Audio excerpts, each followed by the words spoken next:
that guy, that guy, that guy, get him away from me. This is the clip that we start the episode with. It's the PokerNews Podcast.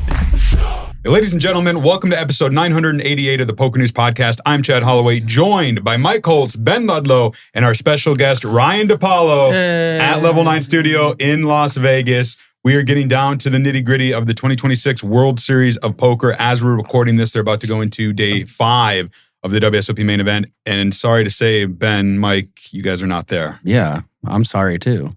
Reyan's not there either. Yeah, I'm not there either. Yeah, you're not sorry for me. Yeah. Jeez, well, he's our special guest. With last episode, you guys were returning for day 3. Yeah. Money was looming, but what happened? Mike?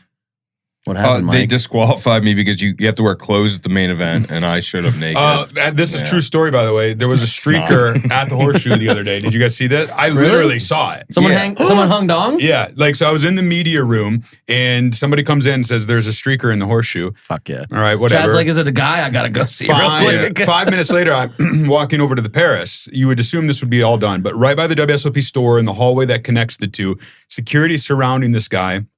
He's got a blanket on him.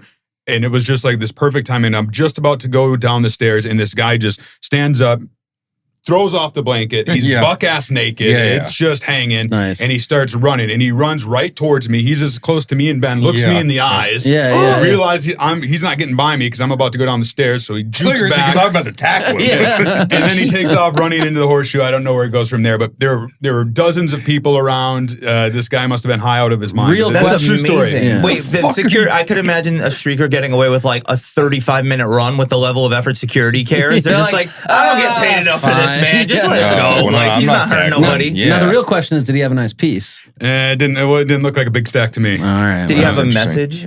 No, he just... Did he have a message? Was it for the animals? Was it for... Exactly. We got a good episode. We're going to talk about a Player of the Year debate that's been brewing on social media. We're going to give a main event update, including some bubble hands that happened. The bubble has burst. They're in the money. A little over 500 players remaining as we're recording this. We'll talk about a Run Good Poker Series stop that's coming up that you and I are both going to. We'll just talk about you and your summer in general and go from there. So let's talk Player of the Year debate. This was spurred on by Hellmuth. We'll show that video here in just a second. But the gist of it, Ben, is what? The gist of it is, okay, so every year, Player of the Year is sort of something that we can predict based on who's going to fire the most volume, right? We're going to always have Shaun, Deeb, Nick Schulman, the guys who play all the mix events and the vast majority of the high rollers, the 100K plus buy-ins, whatever. Okay, this makes sense. Hellmuth is coming in and saying, oh, this is ridiculous. You should have to be profitable to be Player of the Year. Now, I get what he's saying. It's like, okay, if you're Texas Mike, if you're Shaun, Deeb, whatever, you can fire infinite bullets, go for it, put in all the volume to like collect the points and then, win Player of the Year and in theory lose money. Now, the problem with that, and like I get where he's coming from, all makes sense. This has been a debate in poker forever in terms of like, oh, look at your head and mob caches. Obviously, that's not profit. But at the same time, Shaun Deeb's a perfect example of he won the 1508 game for like 160K, right? 3 hours later, he was down 200K from 2 bullets and the 100K PLO. Are we punishing him for that just because he happened to win a small buy-in for a lot of points and then like he lost 200K? Oh, he's down 40K now today, because he fired 2 bullets. So before we get into it more, let me show the video that Hellmuth shared that spurred this, and then we'll go to Mike and Ryan. Sorry, I got fired up. Yeah, it's good. Check it out. I mean, I think if you lose money at the World Series of Poker, you should not win Player of the Year. What are we doing? Somebody brings like $2 million? That doesn't give a normal person a chance. It's a massive advantage to this. Just fire, and have no regard for money. It's not a fair system. It's also comical for me to hear Shaun Deeb, defend like he's 100% right. If I get your attention, main event dealers. Shaun is never 100% right. And come on, Shaun. So once again, all it's a massive unfair disadvantage for the average person trying to win Player of the Year when they can't risk 50K, 100Ks, 250Ks, 25Ks and throw the money around like it's water. Admit the truth. Please you begin want to to. open the bag. All right, so there you have it. Hellmuth's video. Deeb did respond to it saying, so if you don't cash the 25K plus and crush the sub 10Ks, it's somehow less you are of a deserving POY. This is Shaun Deeb, not his Twitter account that translates it. Yeah. Says the guy who last year's bracelets were all that mattered. Money won didn't matter. It's so funny how you move the goalpost just to shit on me each year. Ryan, what's your take on this debate and the POY? Do you think somebody should have to be profitable to be able to win it? Maybe as like a prerequisite, like at least not have like loss, but then it is so tough because there's a 250K on the schedule and then 10K. It's like, I don't know. It can't be only money, right? Because then the person who wins like the Colossus could play one event and then be up $1 million buy-ins. It should be some formula though of like buy-ins won, which I think it already is something like multiplier of, or at least online it was, you would know, Mike Holtz. But like that it's a combo of like your buy-in one amount and the level of the buy-in, right? Now it's like they weighted first. I don't know. I get what he's saying though. It seems really, really stupid when poker is about making money to not have made money and win player of the year. But of course, it's like if you win 2 10K fields and then you like lose the 250K, but still, I can't think of a way that you'd end up not profiting that way though, right? Like, is that like... I have a solution.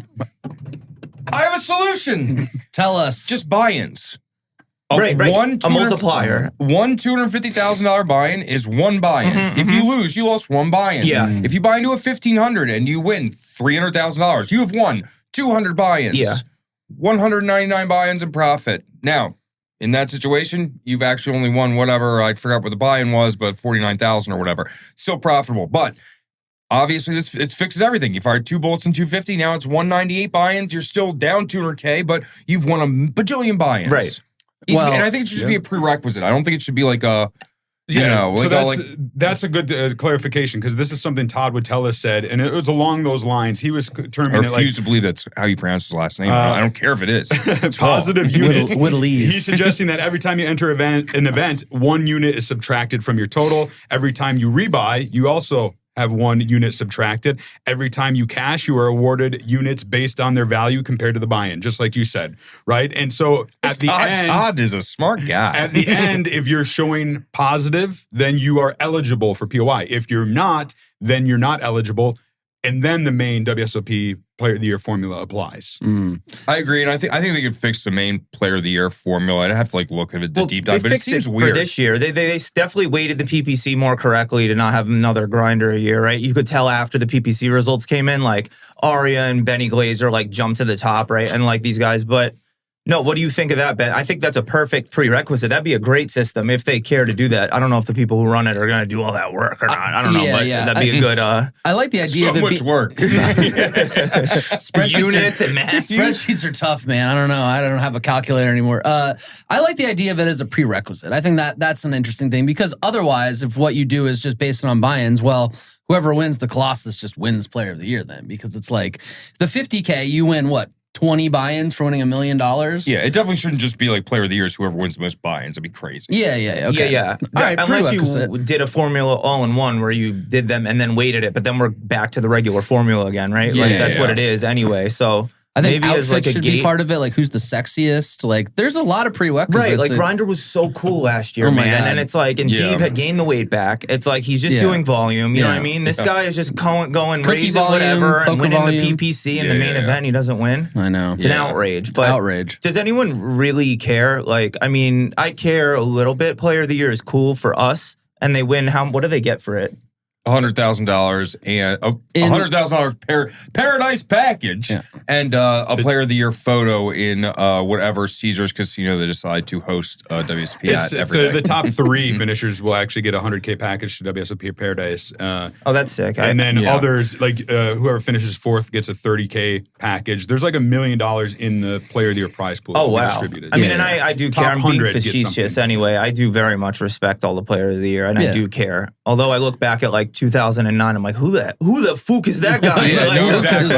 No, I think it's something I'm not going to mention exactly who it is. Do you know who I'm saying? I don't know. Yeah, there's a couple. Yeah, there's one. I'm not saying it out loud. Why? I don't know them. You say it out loud. I don't either. I don't remember their name. They seem like they could be a nice guy. Oh yeah, they do look very nice. He looks like a nice guy. Yeah. I'm not. He looks really nice. Do you know who they're talking about? 2009. Well, I was thinking more 7 years later. So. Oh yeah. Chris Jesus Ferguson? Oh no, I was thinking Robert Campbell. Yeah, who I I've think never he's probably a interacted really with him. good poker player, and I know he's a former stand-up comedian. He's hilarious. I didn't know that, but I'm just saying I haven't seen Robert Campbell in my time around poker, but I'm sure he's amazing. He's in prison. Yeah, I haven't seen him much since he won. And that year was really messed up because it was between him, Negreanu, and Deeb. Yeah. And they called it for, I think, Deeb. Negreanu, yeah. And it was wrong. And they had to come back and reverse course. Holy shit. Yeah, it was a big fiasco. That's why you don't hard code things in a spreadsheet and fucking. I can't believe Deeb came back though this year. Like after not cashing for the first 2 weeks, he was so miserable. He had such a big lead coming in right after the 2 seconds in WSOP Europe, which is interesting. That like I wonder if these other guys wish they had gone now, who are like in contention, obviously. Oh, but I think if they switched it to before the summer series, so you can't know, and then it's like he's still in the main event as we're recording this too. He's going into day 5. Is Alex Foxen still in? Alex Foxen is still in, and Josh Aryeh. So I think 3 people who are kind of those. So right now the top of the leaderboard is Alex Foxen, 3,004 points. Naoa Kihara right behind, 29.39, and then it's Deeb, 28.17. Josh Aryeh right behind that, 26.40. So Negreanu did point out, because he chimed into this, he did talk a little bit about like the metrics and the units that we kind of talked about. He mentioned it in a different way, but he did say at the end that this is the, let's see, he said, the POI system this year has been upgraded and it's the best and most competitive race we have seen in ages. I actually think that's right. Like I've been keeping track of the POI race all summer long. Me too. And it has been pretty intense and back and forth. Yeah, and I think it reflects like what you're reading on a surface level of like checking the results for the DGen debrief. Shout out to DGen debrief.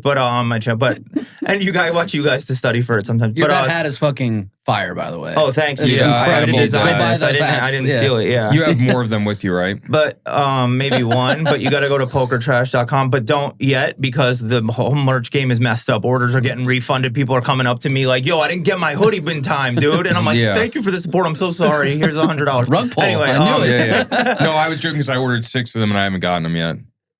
I can't tell. I'm if there's- lying to you. I'm lying. He to you. does I'm that all the sorry. time. He's always It's hard double to tell him reverse. when But you he's- see, yeah. I'm just practicing for the table. You know what I mean? Well, wait, hold on. You're messing up my I wanna free- amazing thoughts. The Player of the Year race, though, is exciting this year. And yes, Papa D-Negs, it is fixed. And I think that, I don't know. I don't know. It seems like who's winning, though, and who's at final tabling stuff. And like, you know, Lewis Parsonen wins 2 in a week and stuff. And then he's just boom in the top 10. Like, that's how it should be, right? Yeah, It shouldn't be 100%. like, Agreed. you read about these guys winning and then they're buried. Or like Benny Glazer wins the PPC, he shoots up for a minute and then... Or Zamani even, you see him. I don't know. He's everywhere. He's had an He'll just incredible win drawing the main. dead, but yeah. Zamani's He's like Zamani's third in gonna the win main the right main. now. It's gonna be Yeah. amazing. Yeah. I He's do. gonna hotbox that fucking stage. I don't know why I mentioned it. As a poker fan, longtime poker fan who likes the Player of the Year races, I do think it's kind of a hard pill to swallow that somebody can win POI and be buried for the summer. Like, Yeah, it shouldn't so I do be. like a prerequisite kind of thing to make themselves eligible and then keep the regular formula. No one's ever going to agree to be able to show their like profitability or buy-ins or whatever, though. This Well, is it's all in the app. They'll know. well, WSOP can on know. the back end, we can't know though. Like the Yeah. public, I understood. They Yeah, can I mean, figure it out if There's they want to. no one who's eligible for Player of the Year. Like nobody who's going to win it is going to not beat that prerequisite, right? Like Of units up. Of yeah, units. that's the Of thing. units. Of units. Yeah, Of units. forget Fair money. We enough, all fair agree enough. never Yeah, is the better way. the You're only right. way would be if they won the 250K and then lost in everything else. Which, in my honest opinion, and like maybe in the minority, I don't think the 250K should even count for Player of the Year points. I think the 100K shouldn't either. I think 10Ks and under. I think once you incentivize like the higher buy-ins to be so much better, it's just a bunch of rich people just getting together and just fighting for Player of the Year points. They should have more than one Player of the Year, in my opinion. Yes. They should have a PLO Yes. Player of the Year. They should have no limit. They should have mid four- stakes, slow exactly. stakes, and then an overall fine. If there's still like the everything counts overall, that should be like the ultimate. Your face is on the thing. You won Player of the Year, but yeah, we have a mid stakes championship. Why don't we have a mid stakes Player of the Year 100%. or a mixed game Player of the Year, et cetera? And I think that like this has been an interesting year at the WSOP. We're going to have a lot of fucking changes next year, I assume. There's going to be a lot of things they have to consider.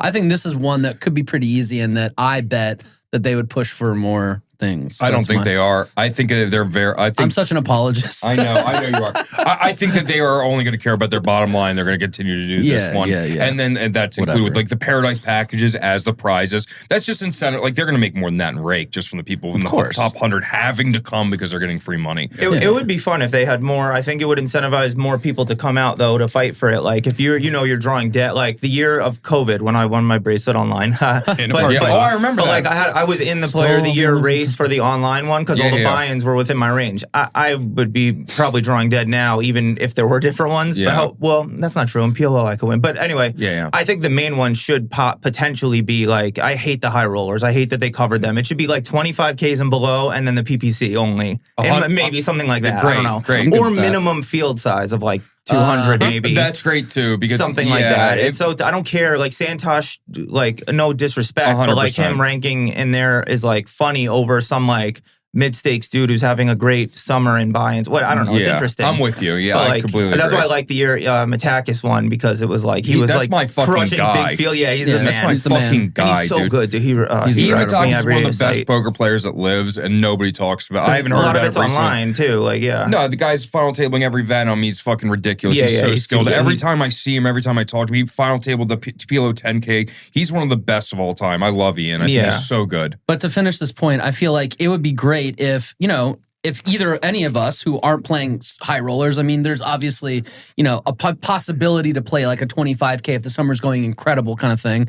But say one of us wins like of the 1500 Super Turbo Bounty in like the first couple weeks of the series. Doubtful. It would be great to be able to then be like, all right, I want to have a chance at some sort of Player of the Year. I know I can't go play the 250K, but maybe I can win the low stakes Player of the Year, the mid stakes Player of the Year or something. And now I'm going to change my schedule to go after that because of my early success. Like if I go out and win the 1500 dealer's choice in week 1, I'm not going to play the 50K. Like that's just not happening. Right. So I'm still drawing dead to win any Player of the Year thing. And that's what I meant the year that I was in there. It incentivized me to make sure I played every event. And so like maybe it would do that for some more people or even just people like trophies and the idea of like prestige and stuff. It's like exciting. Hellmuth is a dick though for even bringing this up because he's the one chasing bracelets at all costs. Right? Like he doesn't care about how much he wins or loses. He just wants the prestige part. So to like call out Deeb for like maybe losing money and then just chasing a prestige thing is kind of like hypocritical. No, I'll say with Phil too. And I'm a fan of Phil. I'm friends with Phil, I would say. But like Phil isn't putting in the effort, in my opinion, that Deeb is. Like Deeb is literally there grinding every day, playing every event. And I know there's an age difference there and things like that. But like I haven't seen Phil get at it as much as some of these other guys, if that makes sense. Well, that's what Shaun even said is like, look, if I was planning Helmy's schedule and if you care about bracelets more than anything, what I would do is pick 20 events for Phil, the smallest fields, whatever it is, the best choices, not the Colossus, not all this other bullshit he's playing, and have him focus on that. And then he'd, in theory, probably have a better shot at Player of the Year anyway because he's focused on the right things with the best results he can get, etc. And to your point, Phil's drawing dead at winning Player of the Year if he plays the schedule he like. There are different World Series. Like now that I'm more thinking about it, there's the regular person schedule that starts at 10 a.m., 11 a.m., and then there's the cool kids bracket of all the 3 p.m. events. And the only chances you get to be in those are like the 1500 mixed games. Other than that, you're not in the cool kids bracket. Exactly. In the purple area of Paris or whatever. It's so different. Like literally when I play those tournaments, it's a different vibe. They have different control over the floors. It's different security rules. It's different everything. They should have better treatment, but they should. I agree. Well, there's a special bathroom where they wipe your I ass. think all the dealers should at least be competent. You've seen people acting like Martin Kabrhel getting in trouble for acting up, but then they let Martin do whatever he wants. I see it all the time. Like if there was a Martin Kabrhel at every table, poker dies immediately. Yeah. Poker dies. It's the end. And one weekend we're all like, nope, that was fun. I'll tell you something you guys already know, but I see a lot of people complain about it online. I've been doing this 18 WSOPs now. Like there is preferential treatment in poker. Yeah, of course. Every day, all the time. Preferential treatment. Yeah, there's preferential treatment in every industry, sport, whatever. Like, of course. And it's the reality. It's the most visible with him though. Like with this example of disrupting stuff. Dude. Like giving D-Negs a place to hide in the walls makes sense. Like that's totally reasonable. You guys were talking about it last time. Like 85 freaking people wanted to talk to him and he has no bandwidth. He has to, stuff like that. I agree. Speaking of Kabrhel, you actually got to play with him a little bit then. Yeah, well, not at the table, but on mid to late day 2, so like pretty much half the day, 3 levels, he was next to me at the table. when I say there were 7 cameras at that table for 5 hours straight, and we could hear him and whatever, it is crazy in terms of preferential treatment, in terms of disruption, all that. Like, his table was excited for the first 15 minutes, and it was like fun. And he was pretty charming for a while, whatever. 20 minutes in, there was like, get me the fuck out of here. And everyone at the table felt that way too. It was like, I don't know how you could have played at that table. It was hard to move with like literally the entire table surrounded by cameras. I even posted something on there and he reposted it as like, yes, the World Series of Martin. He's such a jerk too about cameras going up to him with media passes. He'll be like, no filming. It's like, hey, jerk, you have like a bunch of your own people. Like, just film him. He's so, I walked into the fake Amazon room and there was a giant rail there. And then I was said to my buddy Nick, shout out Nick and Boris or whoever. And I was like, yo, who do you think this is? Ivey Negreanu? Nick Cartwright comedy? Nick Cartwright comedy. And then I was like, is this, who do you think this is? Let's bet before we go up to the rail. Is like Ivey or Negreanu? And then it was Martin. And then the rail is laughing. The table's miserable, like as you expect. Yeah, it's like, I always say, it's like the Hunger Games. Like, it's like, good to watch as long as you don't get picked or your family doesn't get picked. You're so fucking right. It's the Hunger Games. It is. Wow, well said. If they have every table the Hunger Games, it'll be over. You're right. It's terrible. Yeah, you can't have more than one a year. Like, more than one. No, because he's standing up and walking back and forth. He's so methed out. No, he's so methed out. It's the crazy thing. Is it meth? What the fuck is that? His eye bags, like, we were just dying. No, I think it's got to be next level Adderall, which is meth. I don't know what's going on, but I know that man is not a normal human being. And the way he eats, there's a famous video going around of him like spitting his food back in. He does that. I watched it. Our whole table turn around. He eats when he eats. He takes food. He spits it back out. He puts it back in his mouth. He spits it back out. Ew. I'm not joking. It's the most. There is a video out there. There's multiple videos. It's the most disgusting thing I've ever seen. I swear to God, I saw it. I went, nope, that's the end. F that guy. F that guy. Ew. That guy. Get him away from me. Get that guy the f away from me. Get him the f away from me. I try not to curse. I didn't know we were allowed to curse like that. Yeah. No, I might have to use it. We get a few. We get a great bleep it. Just bleep it. It'll all be bleeped. It's fine. Just bleep it out. Ew. It's probably because he has no saliva from all the meth. He has to lube up the food before he eats it. Jesus Christ. This is the better clip. than a burrito. This is the clip that we guys. start the episode with. This is a burrito, better than a burrito down the middle. I do want to say that I'm excited we have stuff to talk about because that wasn't the case earlier in the series.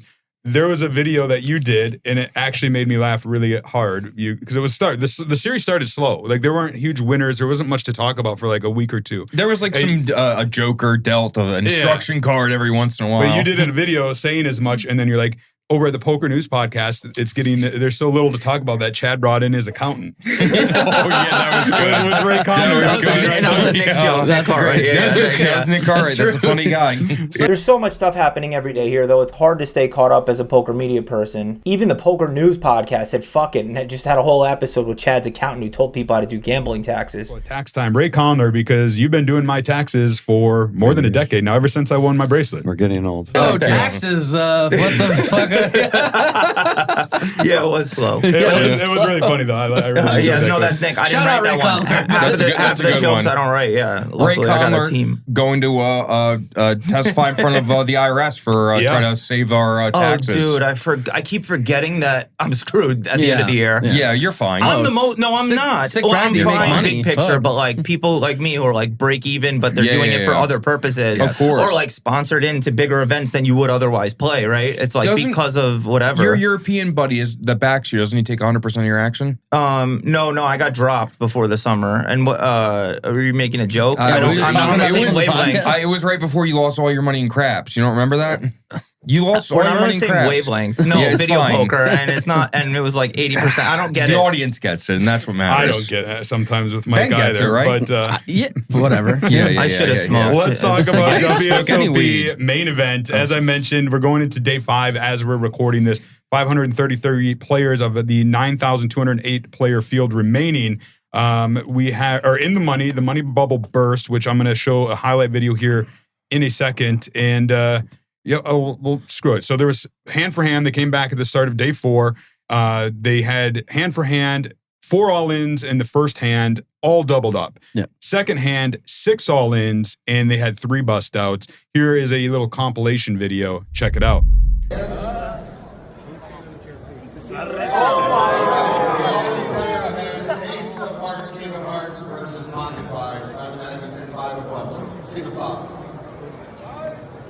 We got a flip. Deuce of diamonds, 9 of spades, 4 of hearts, 5's in the lead. Just give him a sweat. Don't reveal it that fast. All right, fives and deuces are good. But let's take a look at the river when we have ace or king. Go ahead and deal it. River was an 8. The ace king will be eliminated. For the bubble. He almost burned it. How about that? All right. See the turn. All right, another 8. All right. Nice double. Let's see the all-in players hand first, and let's turn them up. Let's go, All right, we got a bigger full house over here. 7's full of aces. Pocket aces is going to eliminate seat number 2. It just happens to be the one and only Chris Moneymaker. Chris, I'm sorry, buddy. Kings and queens. I knew he had king queen. Come on, I was right. Can still win. There could be a 4. Yes, there could be a 4, and I think he called it 2. Nah, he tried to. He was just. Let's see that river card. Kings and queens are going to be good. An ace comes on the river. Thank you, guys. That helps a lot. Okay, got a situation over here between pocket 9s and all the player that's already left versus king 10 over here. We had a pair of kings. Clearly has the next hand. He has you covered. No, he doesn't have you covered. He has. See, 9 is her in hands. We have final space, 6 of clubs, ace of diamonds, 3 of diamonds, 2 of clubs, and I can't see this hand over here. He's got 3 6s, and he has a pair of aces. 3 6s are the best hand. He has him covered. Is that my understanding correct? Yes. We have an elimination here. 3 6s will take the ball. Oh, Chris. Moneymaker, more like sucks. money You know, loser. it was a full house on the board, right? It was, Yeah. 7's full of 8s on the board. Yeah. And he called with Jack 9. No, we went all in with Jack 9. You got called by aces. Oh, somebody see my stupid crew doesn't know how to read. Hold on, I It's heard he fine. had called off too. That he didn't go all in. If you call, well, I was. Well, Either way, he bubbled. So. No, it's a big difference. yeah, one is really bad and one is pretty bad. One is excusable, I think. Moneymaker called off. Hoping for the chop. What do you think of that? It's bad. I don't know anything about it, but I know it's bad. It can't be good. It has to be really bad. Well, Chris has really good intuition in these big fields. It feels like he's always deep in a lot of them. He's really good. He's such an underrated poker player. I know from working at him with, I don't know if I could say this, but it was he's really good, but he can level himself, I think. Sure. That was definitely he thinks that he's putting pressure. I don't know. That sucks. Yeah. For the chop, but maybe he knew that there's some sick package on the bubble. You know what I mean? Yeah. Make more every year. It's You make- you want to stone bubble. You make more by stone bubbling. You make more than the next 300 people. You do if you stone bubble and then win the flip. Yeah. But it's a parlay. You don't get the cash. You have to go then win in Bahamas and play a turbo. But the other guy, one of the other guys in the flip who Jack didn't even realize who it was Stoyan, the guy who won $4 million in the online main event during COVID. And he's like, "Oh, what's your name?" He's like, Stoyan. I remember. He's like, "All right, cool, Stoyan. Welcome to the flip." Just had I don't no even know idea. what you're talking about. That's the guy that lost heads up? No, 3 people did the flip for the package after bubbling. I'm saying the one he guy won the lost GG heads. main event. There were a bunch of main events. Yeah, This is the guy who won the GG main event for $4 million. See, I don't even know that. No, I only think of the Damian 5Ks, Salas. right? Online? The 5K online. Oh, yeah, that doesn't. Yeah, it was a that's big. That's not real real. to us. I got It was a- 31st in that. It's not real. It was a big debate because Stoyan claims, I think to this day, he should be recognized as the main event champion that year. He probably should because Damian won $2 million maybe that year. Well, it was a lot. So that Something was like 21. that. Yeah, that was. That was in 2020. Oh, it was 2020. Yeah. So what they did in 2020 because of COVID was they announced the GG Poker main event, and they billed it as a main event, which Stoyan won. I don't know the numbers right offhand, but then later in the year they decided to do this hybrid thing where they did the international field, a domestic field, then heads up, and then the winners of each of those played out the final tables live, and then the winners of each of those went heads up. Damian Salas versus Joseph Hebert, and Salas won, so he's the 2020 main event champ. Well, but that was the final table Pesh got COVIDed out of? Correct. Yeah. I would have coughed on everybody's stuff, if I was him, and made everybody DQ. You're such a bad person. It's insane. I'm kidding. I think about Ryan see, Depaulo spreads germs. I have a Borgata background, so I always think of the angle first. Exactly. When the Joker card got dealt, I was like, how many orbits was that in play? This rules card at the beginning of the series. Speaking of that, I was like, that's a free bluff. If you get dealt that, you can just it's the opposite, bet actually. until you get called and then be like, oh, I thought it was an ace. No, but then they that's just my take all first your thought. chips. No. Yeah, they do. They let the cigarette guy back in. Chop. Yeah, but no, not chop. Not chop at all. If you try to do that at all, you get an extra card and you try to play it to the river.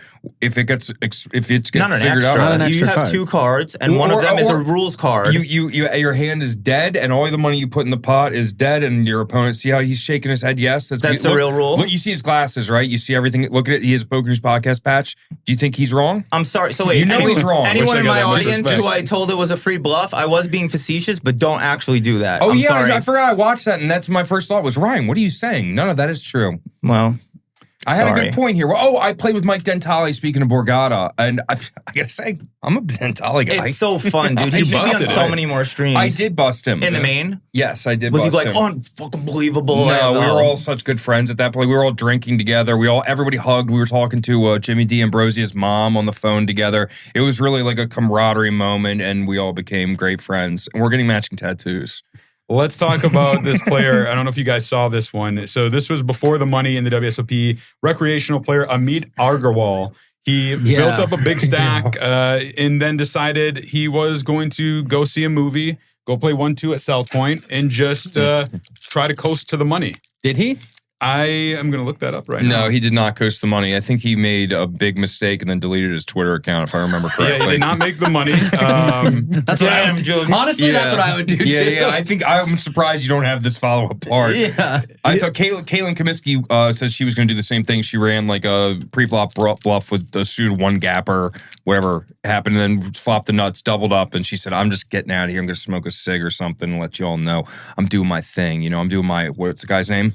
Amit Agarwal. Yeah, I'm going to do my own Amit. I leave early to go on breaks to vlog, actually. Sometimes it's worth it to miss like the last 3 hands of an orbit if I'm in early position. But sometimes I'm such a mental head case that it is worth it for me not to go see a freaking movie and go 3 hours away. He's playing fucking 1-2 at South Point instead. I often fantasize about a auto bag button. Like I always wish in Venoms or if like in your main day one, be like, all right, I'm good. I'm not going to do better than this. Like just end the day. I'll take this chip stack. That's why no one will ever remember your name. Damn. I think so he used Chat GPT. He tweeted this out. Yeah. So this was, I think, level 3.